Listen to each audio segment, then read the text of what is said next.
बिस्मिल्लाहिर्रहमानिर्रहीम। अस्सलामु अलैकुम वरहमतुल्लाहि वबरकातुहू। दोस्तों, नमाज के दो मसले आपको बताने थे जो बहुत कॉमनली लोग मिस्टेक करते हैं। वो दोनों के दोनों जो है वो क्लोथिंग से रिलेटेड है। आदमियों के लिए जो हम लोग ड्रेस पहनते हैं उससे रिलेटेड है। पहली चीज़ जो है वो है सित्र के ताल्लुक़ से, यानी जो मिनिमम रिक्वायरमेंट है कवर करने की बॉडी को, उसके रिलेटेड है। और वो क्या है? आदमी के लिए जो है घुटनों से लेकर नाफ तक, यानी नी से लेकर नेवल तक जो है ये पार्ट ऑफ बॉडी जो है इसको छुपाना ये फ़र्ज़ है। फ़र्ज़ कंपलसरी। अगर ये नहीं छुपा तो आपका फ़र्ज़ अदा नहीं होगा, नमाज नहीं होगी। Condition, there are 6 conditions for prayer, बाद में उसको भी कवर करेंगे इंशाल्लाह।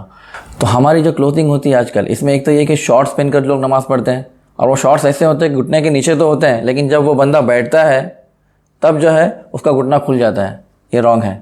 इसके अलावा जो फुल कपड़े भी पहनते हैं तो उसमें क्या करते हैं कि टी शर्ट या फिर शॉर्ट जो शर्ट्स वगैरह होते हैं ये छोटे होते हैं, और जैसे ही बंदा रुकू में गया तब जो है वो पीछे का हिस्सा खुल जाता है, जो कि नाफ के नीचे का हिस्सा होता है।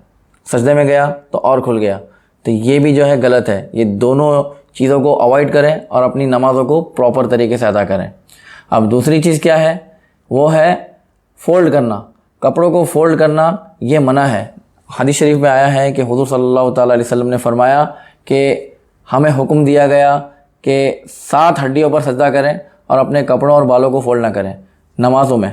तो ख़ास नमाज़ों के लिए जो है कपड़ों को फ़ोल्ड करना ये मकरूह तहरीमी इसको बताया गया। सारे उलमा इस पर मुत्तफ़िक़ हैं कि ये मकरूह तहरीमी है। मकरूह यानी डिसलाइक्ड, और डिसलाइक के अंदर जो है ना 2 कैटेगरीज हो जाती है, एक तंज़ीही और एक तहरीमी। तंज़ीही यानी अगर इसका अपोजिट करता तो बेहतर था, लेकिन कर लिया तो उसमें इतना मुश्किल नहीं है। लेकिन तहरीमी जो है ना ये करीब हराम के हो जाती है, और बंदा अगर इसको करे तो उसकी नमाज में बड़ी कमी हो जाती है। फिर नमाज को दोहराना होगी। फ़र्ज़ तो अदा हो गया लेकिन बड़ी कमी हो गई। जो फ़िक़्ह की इस्तिलाहात है इस पर इंशाल्लाह अलग से एक वीडियो बन जाएगा, और नमाज की जो शराइत हैं, कंडीशंस है, ये सारी चीज़ें धीरे धीरे कवर करेंगे। लेकिन अभी ये जो मैं बता रहा हूँ आपको, इसे आप गौर से सुनिएगा कि लोग फ़ोल्ड क्यों करते हैं कपड़े। ख़ास तौर पर जो है अपने पाइचों को, जो पैरों की तरफ से जो है ना हमारी एंकल्स होती है, वहाँ पर लोग कपड़ों को फ़ोल्ड करते हैं, इसको ऊपर करते हैं। इसकी वजह क्या होती है कि हदीस शरीफ में आया है कि जिसके कपड़े उसके एंकल्स के नीचे रहे तो वो जहन्नम में जाएगा। और बहुत सारे इसमें जो है वईदें हैं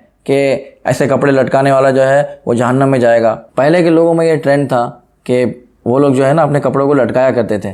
जो जितना अमीर होता था अपनी अमीरी ज़ाहिर करने के लिए वो कपड़ों को लटकाता था। तो ये तकब्बुर के लिए वो लोग करते थे, प्राइड के लिए करते थे, और प्राइड जो है ये इस्लाम इसकी इजाज़त नहीं देता। आजकल लेकिन जो कपड़े टखनों के नीचे होते हैं ये क्या है? ये एक नॉर्मल ट्रेंड है। इसमें किसी की प्राइड की अलग से कोई नीयत नहीं होती। बेहतर तो आज भी यही है कि सुन्नत के मुताबिक टखनों के ऊपर जो है अपने कपड़े हो। अल्लाह ताला हमें इसकी तौफीक दे। लेकिन नमाज जब पढ़ना है तब आप लोग जो है अगर उस कपड़ों को फ़ोल्ड कर लेंगे तो आपने मकरूह तहरीमी अमल किया, क्योंकि वहाँ पर कोई कंडीशन नहीं है। कपड़े लटकाने के लिए कब मनाही है? जब उसमें कंडीशन क्या है कि तकब्बुर के साथ हो। लेकिन कपड़ों को फ़ोल्ड करने के लिए कोई कंडीशन नहीं है। नमाज में कपड़ों को फ़ोल्ड करना मना है। अब वो फ़ोल्ड करना आपका आस्तीन का हो या फिर आपके पैंट्स या पैजामे का हो, तो दोनों सूरतों में जो है कपड़ों को फ़ोल्ड ना करें। तो देखें कितने छोटे छोटे मसले में हम लोग गलतियाँ कर रहे होते हैं। अब ये गलती करके नमाज तो पढ़ रहे होते हैं और उल्टा इसमें नमाज पढ़ा भी रहे होते हैं। तो हम लोगों को चाहिए कि हम लोग जो है बेसिक नॉलेज हासिल करें, और उसके बाद में जो है ना फिर इमामत की पोजीशन पर आए। इमामत की पोजीशन जो है ना ये ऐसी नहीं है कि मतलब जो है वो अंधों में जो है काना राजा बन गया, ऐसा नहीं है। इसके शराइत हैं, इसकी भी बहुत सारी कंडीशंस हैं।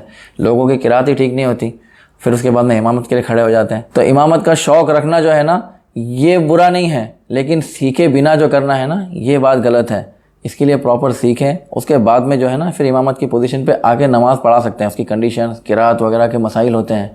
अगर उससे पहले अगर आपको सारी चीज़ें क्लियर नहीं है, कोई आपको बोलता है इमाम बन जाओ, तो नहीं बोलते उसको भाई। इतनी सारी चीज़ों के लिए हम लोग मना करते हैं ना, तो ये किसके लिए मना कर दें?